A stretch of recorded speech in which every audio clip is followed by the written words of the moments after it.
નમસ્કાર, હું છું અદિતિ અને આપ જોઈ રહ્યા છો AI ન્યૂઝ ગુજરાતી। નજર કરીએ આજના સમાચાર પર।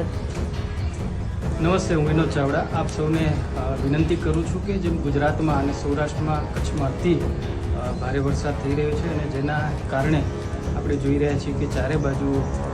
પાણી ભરાયેલા આપણને જોવા મળી રહ્યા છે અને વિશેષ જ્યારે હવામાન વિભાગ અને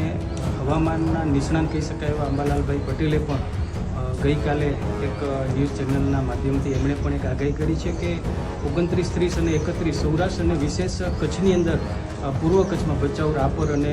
ગાંધીધામ વિસ્તારની અંદર અતિભારે વરસાદ થવાની સંભાવના છે। વધારે પવન પણ ફૂંકાવાની જ્યારે સંભાવના છે ત્યારે હું કચ્છના લોકોને સૌને હું વિનંતી કરું છું, સૌને હું આગ્રહપૂર્વક નમ્ર નિવેદન પણ કરું છું, આપણે સાવચેતીના પગલાં લઈએ, કારણ વગર આપણે ઘરથી બહાર ન નીકળીએ અને આપણી આજુબાજુ પરિવાર અને સૌનું આપણે ધ્યાન રાખીએ, કાળજી રાખીએ। આ વિડીયોના માધ્યમથી હું તમને બધાને ખૂબ જ આગ્રહપૂર્વક વિનંતી કરું છું કે આપણે આગામી સમયમાં જે હવામાન વિભાગ અને હવામાનના જે નિષ્ણાંતો છે જે એમણે આગાહી કરી છે એનું જો આપણે પાલન કરશું તો આપણે 100% સાવચેતીથી આપણે બધા બચી શકશું અને રહી શકશું।